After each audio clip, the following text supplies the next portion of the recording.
I've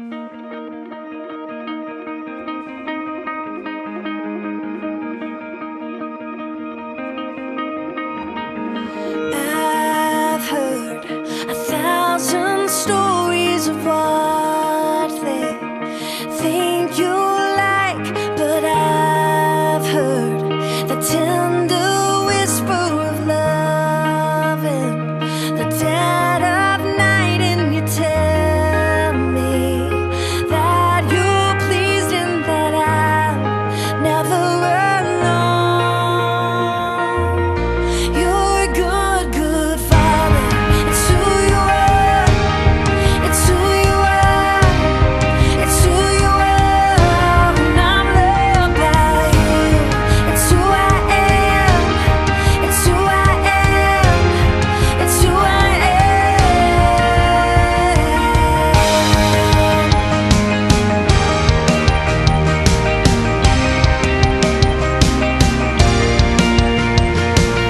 I've seen many searching for answers far and wide, but I know we're all searching for answers only you can provide, 'cause you know just what we need before we say a word. You're a good, good father. It's who you are. It's who you are. It's who you are. And I'm loved by you. It's who I am. It's who I am.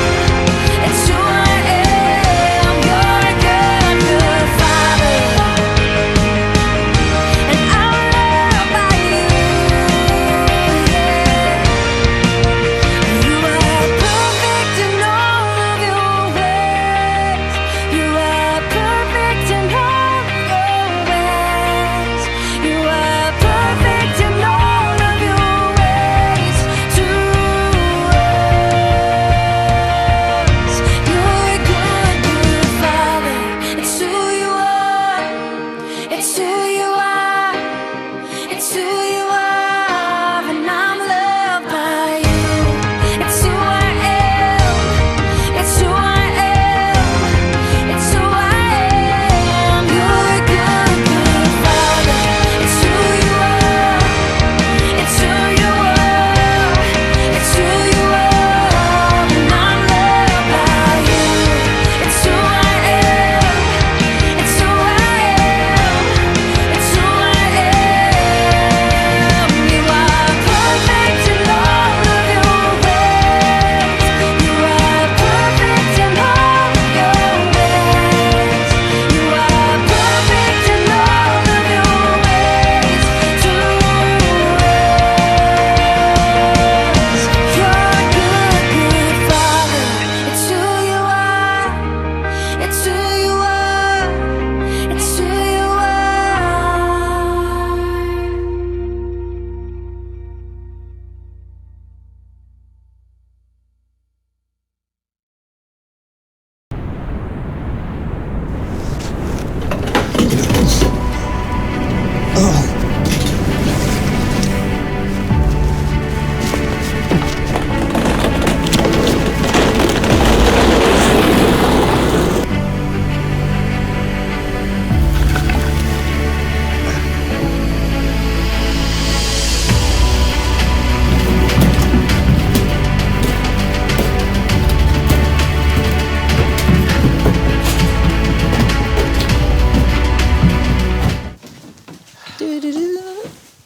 Brandon, what are you doing? What does it look like I'm doing? I'm training Training for what? for the stair contest. You said that we were going to be doing a stair contest today, so I was, training, climbing the stairs. Brandon, I said we were gonna be doing a staring contest. Staring, like with your eyes.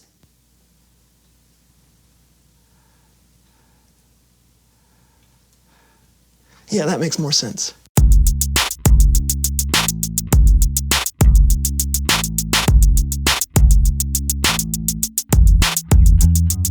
I'm Lawson. And I'm Brandon, and welcome to the So and So Show. Hey, can I ask you a question, Lawson? You just did. Can I ask you another question, Lawson? You just did. Stop that. You just Stop did. it. Just did. Just did. Ask your question. Okay. When you think of having grit and toughness, what do you think of? Beef jerky. Okay, I'll give you that, okay. Anything else come to mind? Ooh, my Aunt Lulu. She was a tree logger, toughest person I've ever met. A tree fell on her once, and she just caught it. All right. Nothing else? Sandpaper.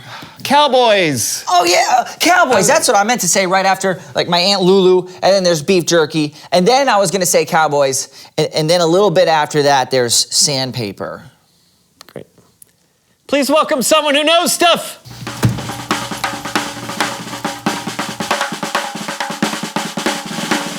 Well, hello, partner. What? I'm just trying to speak the lingo.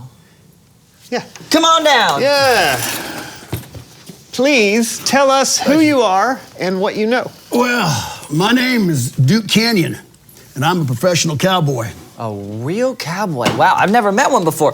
Why don't you just tell us all the things you have to do, please? Well, you got to get up at sunrise before the cattle call, and the hours are long, but it's a thankless job. Someone's got to do it. We may be in the background, but we are important. You know what I mean.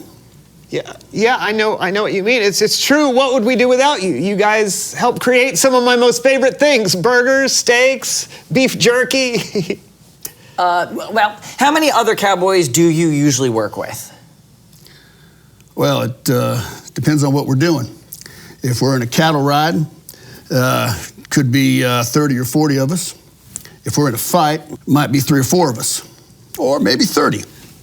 A fight? Yeah. Well, heck, we could be pushed off a cliff, pushed over a wagon, dragged through a river, or even dragged behind a horse.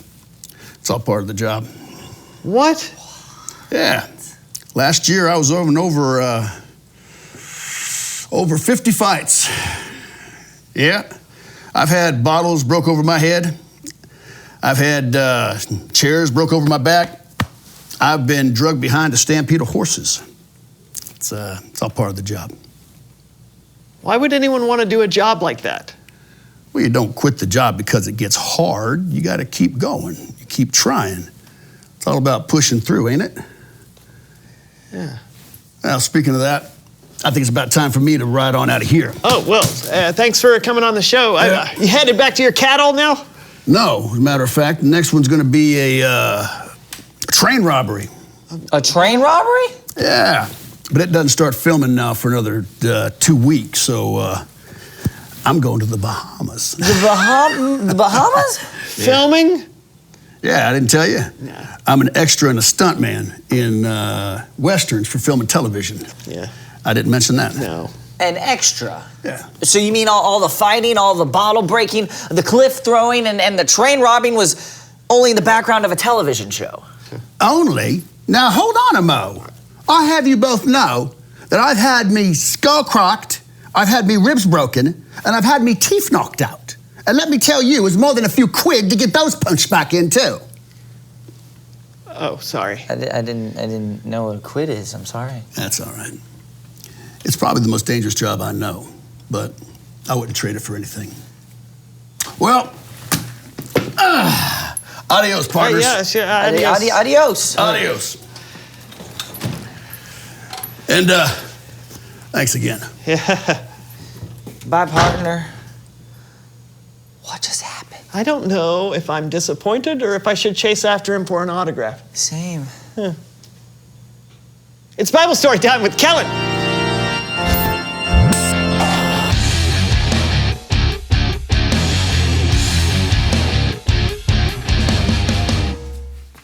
Hey guys, listen, unfortunately something has come up and I can't be with you all today, but don't worry, everything's fine.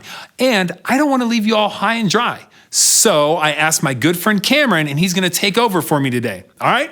Take it away, Cameron. Hey guys, you know, I think I've seen that cowboy in a show or two. Really? I'd say That dude's got grit, no matter what his job is. No doubt. You got a Bible story for us? I do. It's about someone who I think has even more grit than a cowboy. Oh, and I'm gonna need your help for this story. No problem. It's time for Human Head Puppet Theater. Our story starts with Moses. Let my people go. No, we haven't gotten there yet. Oh. You shall not pass. We're not there yet either. Actually, we're not telling that part. Just hang on. All right, fine. Moses' people, the Israelites, were enslaved by the Egyptian king, Pharaoh. Moses had grown up in the Egyptian palace after being rescued by Pharaoh's daughter. Our story today starts when Moses was around 80 years old. He had long since left Egypt and was living way out in the middle of nowhere. One day, while Moses was out tending his flock of sheep, he came upon something unbelievable. Look! A bush! But this was no ordinary bush, because it was on fire and it wasn't burning up. It's on fire! And it isn't burning up! All of a sudden, a voice called to Moses from the fire. Moses, Moses, I am the God of Abraham, Isaac, and Jacob. I have seen my people suffer in Egypt, so I have come down to save them and bring them to a good land. Okay, God, that seems like a swell idea. See ya!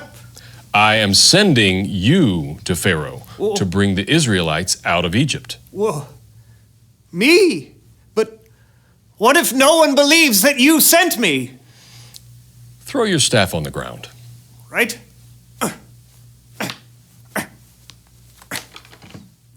God turned Moses' staff into a snake. Wah! And then back into a staff. Well, that was weird. It was cool, but it was weird. I'm still a little nervous about going back to Egypt. You see, Moses didn't feel like he was the greatest public speaker or the right person for the job and wished God would send someone else. But God knew Moses had it in him, so God promised to help Moses communicate with Pharaoh. Moses' brother, Aaron, would help. God would speak to Moses. Moses would tell Aaron what God said, and Aaron would relay God's message. Before long, Aaron and Moses went to Pharaoh. The Lord said, "Let my people go." The Lord? Who is this you speak of, and why should I care what he says? And why is it so hot in the desert? Oh, you know what? I am not gonna let your people go. Instead, I'm gonna make the Israelites have to work even harder. Man, I'm a good Pharaoh. Well, as you can imagine, the Israelites were pretty mad that Moses made things worse for them. And I think it would be safe to say that Moses was pretty upset too, and probably wanted to quit. But with God's help, Moses kept going. He went back to the Pharaoh by the Nile River. The Lord sent me to tell you to let my people go. But you didn't. So this is how you'll know that God ain't playing. I will strike this water with my staff, and the river will turn to blood. Yeah.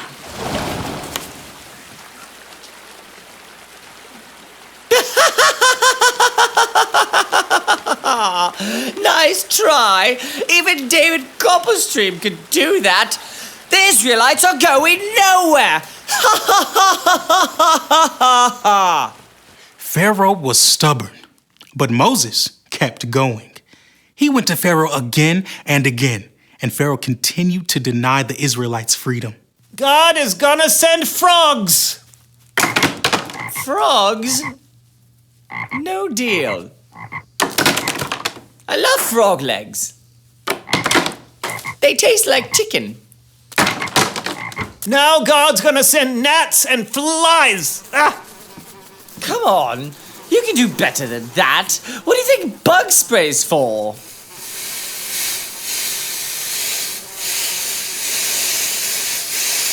Now all the cows are gonna die.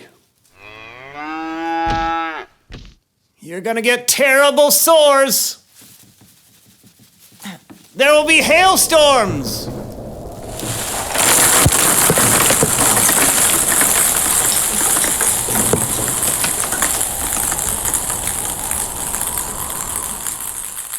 And locusts will eat all your crops. Okay, this is getting kind of serious now. Still no. Since Pharaoh couldn't be persuaded, a darkness fell across Egypt for 3 days. And then the last and worst plague of all. The oldest son of every Egyptian family died.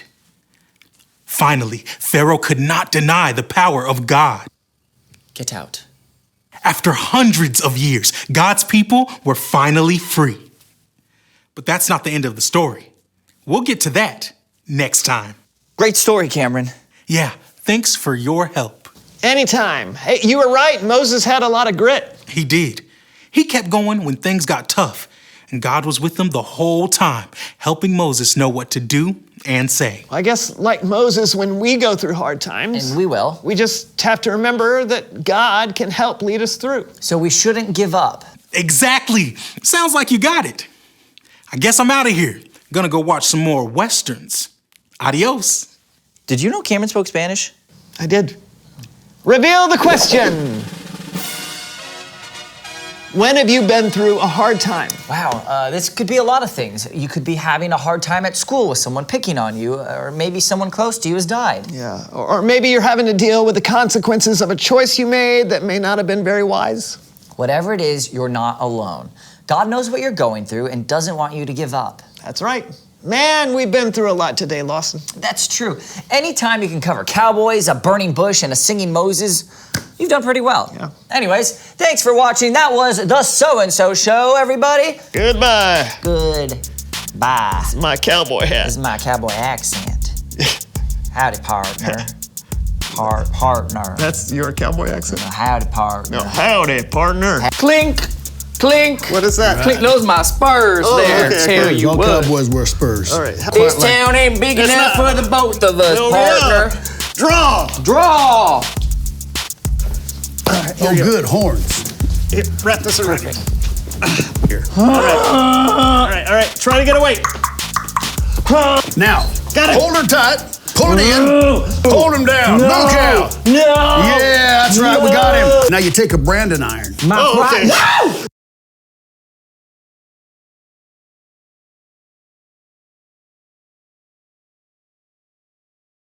Hey there, welcome to Story Lab. This week we're talking about grit, while we take a look at the story of someone who met up with a pretty unusual bonfire. Oh, and don't miss this either.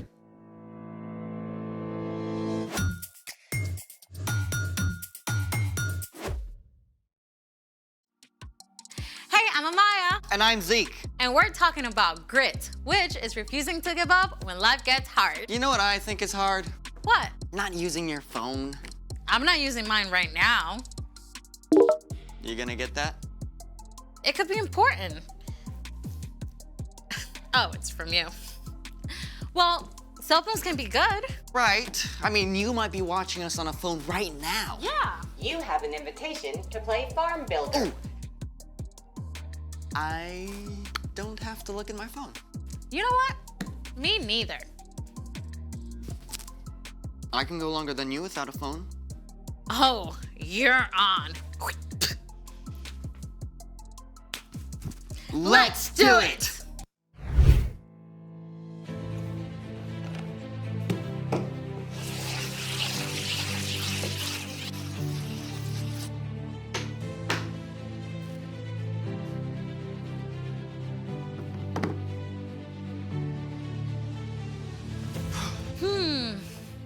Wow. All this free time. Yeah, I know. You know, I could be learning Spanish right now. I actually got this really awesome app.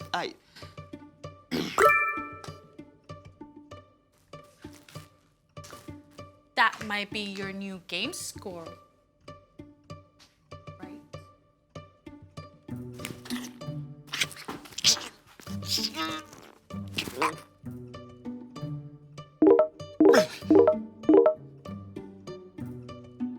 Sounds like a lot of new likes, doesn't it?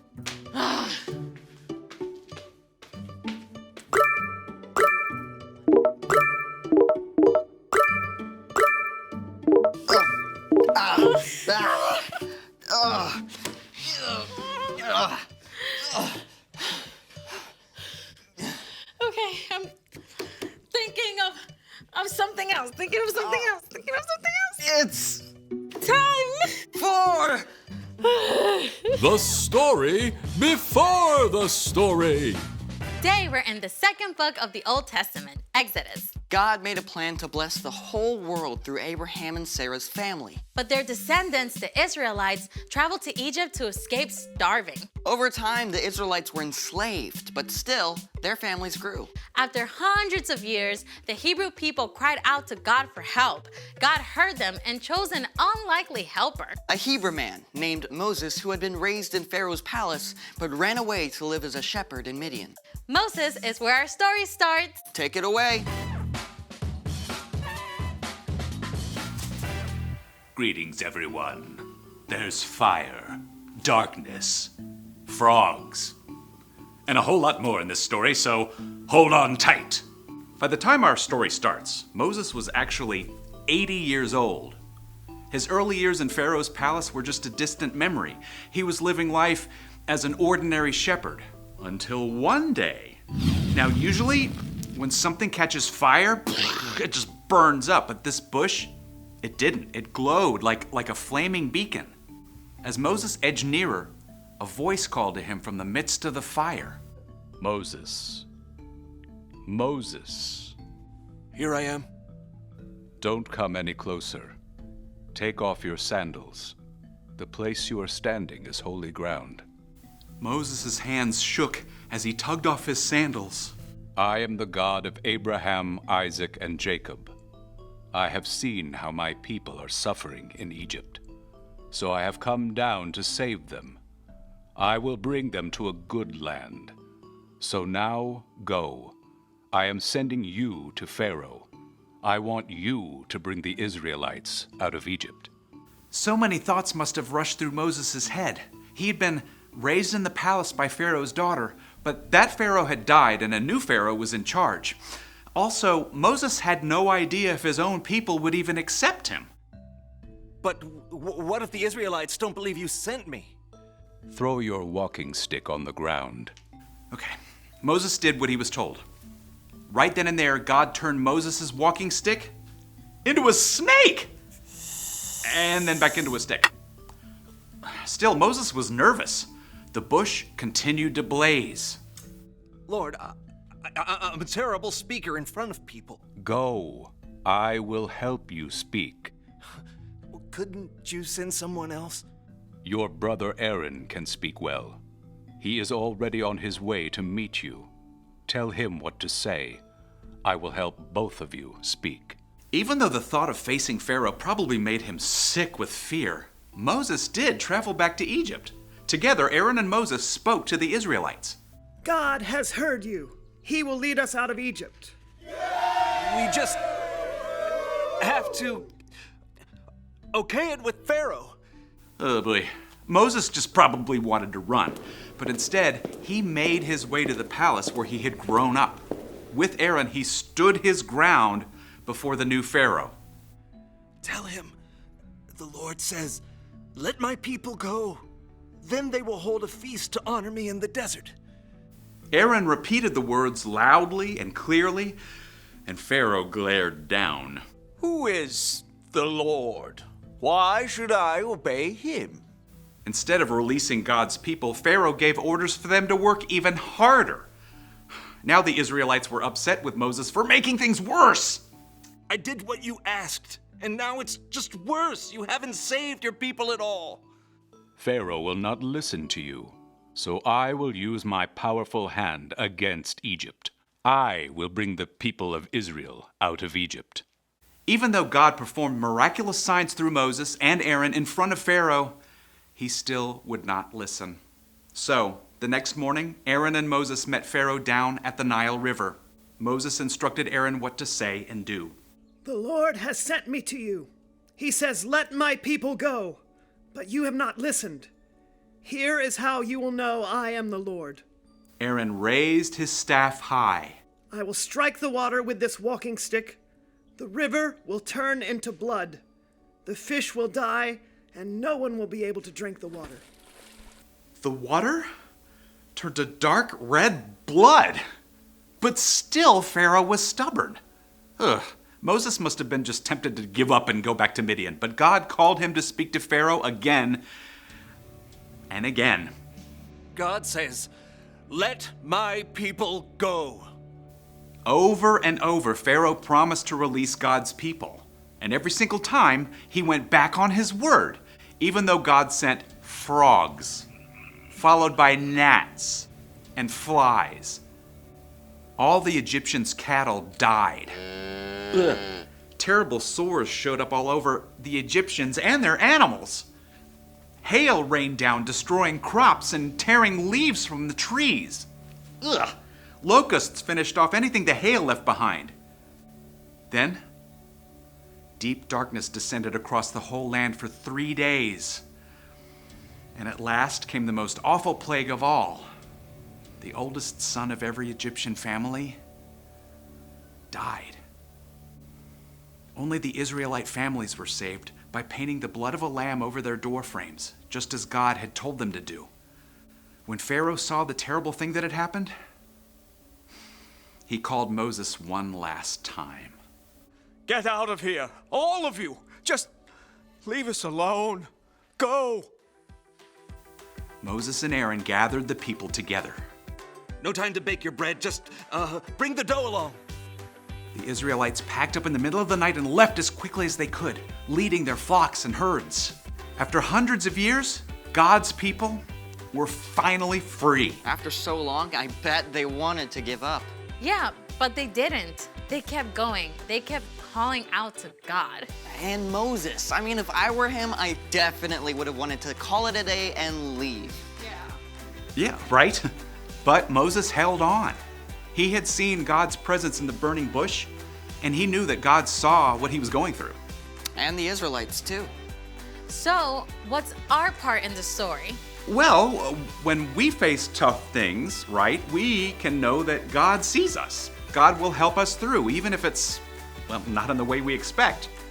Yeah, like maybe someone keeps being mean to you at school. I mean, that's awful. But you don't have to give up. You can talk to a grown-up about it, and you can trust that God will walk with you every step of the way. Or maybe you've got something that doesn't go away, like a food allergy. Oh yeah, that's a really hard one. But instead of giving up and grumbling, you can trust that God is with you and keep going. Yeah, God never intended us to keep going on our own. So God gave us Jesus to walk with us. And when we put our trust in Jesus, he gives us the power to keep going. Thanks, Brian. Yeah. See you next time. So here's the thing. Hold on, because God knows what you're going through. And that's how you grow grit. You have 2 game invitations waiting. Are you gonna get that? Nah. Well, thanks for joining us in the Story Lab. See you next time. You really think you can solve that? I'm not smart enough for this. Come on, I'll show you. Oh.